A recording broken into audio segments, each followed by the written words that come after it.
Greetings, I'm Princess Saskia Lycanthrope, and I'll be your tank instructor today. By the looks of things, you're interested in the big cats, so I guess I'll teach you how to operate the Tiger H1 and Tiger E well starter up. I want to hear that engine purr. Drive the tank to the training grounds.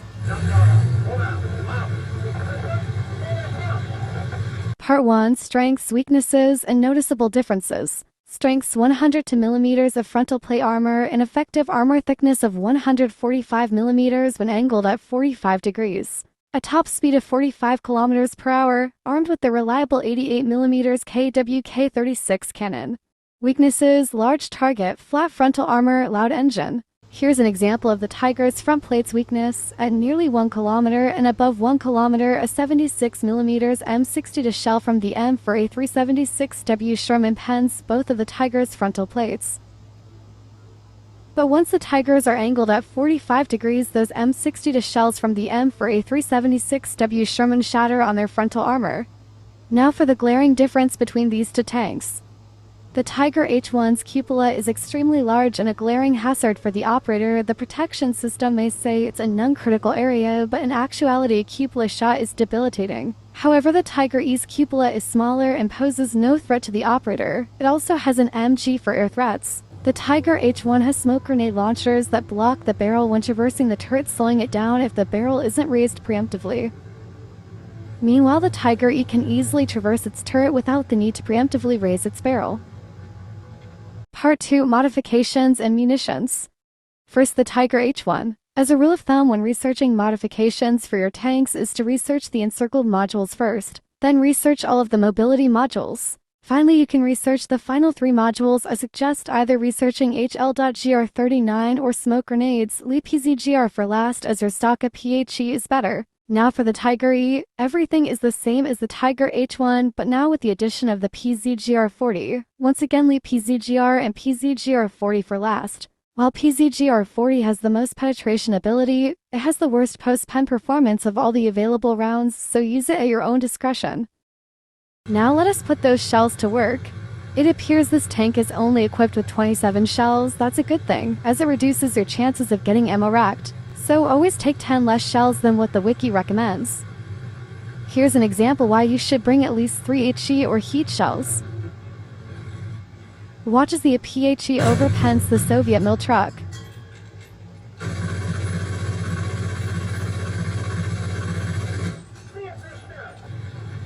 Meanwhile, the heat shell knocks the enemy truck out immediately.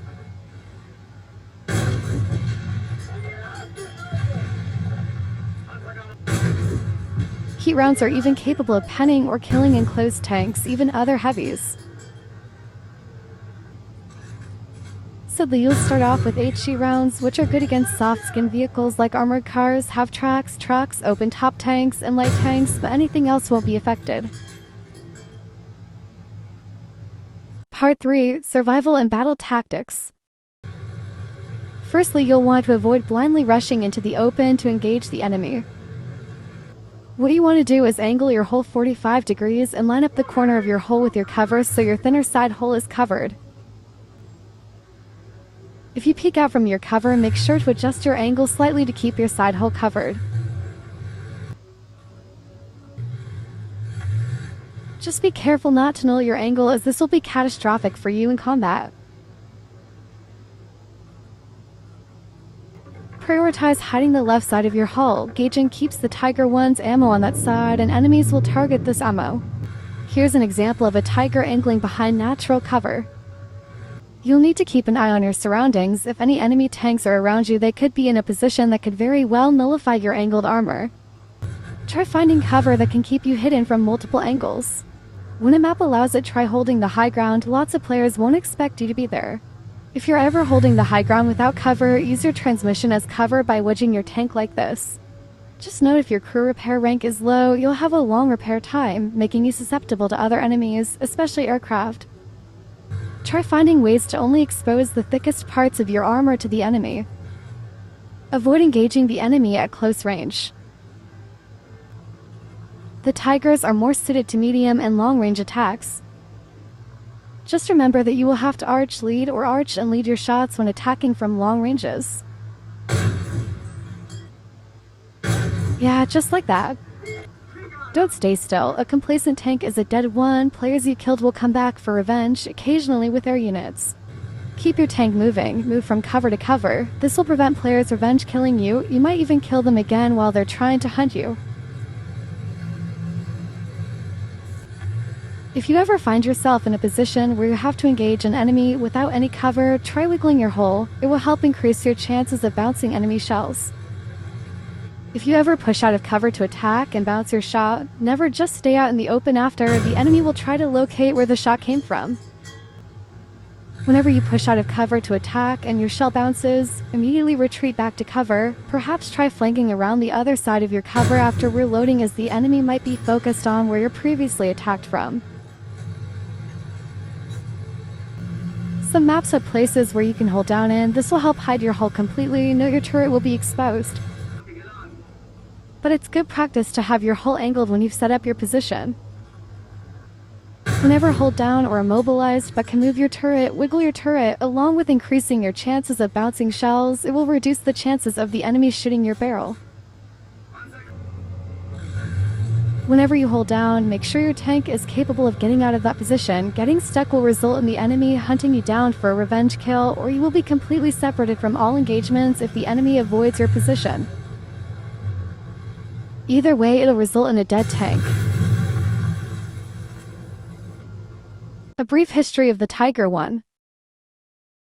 Well, that's all I can teach you about how to use the Tiger H1 and Tiger E in War Thunder. So how about I teach you about the actual Tiger tanks? The Tiger 1 was designed by Erwin Aders, chief engineer at Henschel und Sohn. Designing began in 1937 under the request of the Waffenamt, German Army Weapons Agency. Production of the Tiger 1 began in August of 1942 and was produced until August of 1944. In that time, 1,347 Tiger 1s were built. The Tiger 1's 88mm KWK-36 cannon was derived from the 88mm Flak 36 cannon. Some notable design flaws are the interlocking road wheels, which would jam when water, snow, and mud would freeze in between them, as well fuel leakage in the engine would cause fires, and suffered from other mechanical issues from its weight. When the Tiger 1 was introduced into combat, it was still a prototype. Thus improvements were made as mechanical complications arose. Tiger 1s fought on the Africa Front, the Eastern Front, Italian Front, and the Western Front. Tiger 1s were phased out for the Tiger 2 as the Tiger 1 was more complicated to build than the Tiger 2. The Tiger 1's legendary invincibility status comes from a battle on the Eastern Front where a Tiger 1, Tiger 131, withstood such a brutal beating and yet drove off the battlefield without losing any crewmen. One of the most famous attacks conducted by a Tiger 1 was conducted in France in 1944, where a Tiger 1, Tiger 105, destroyed 28 to 31 British vehicles.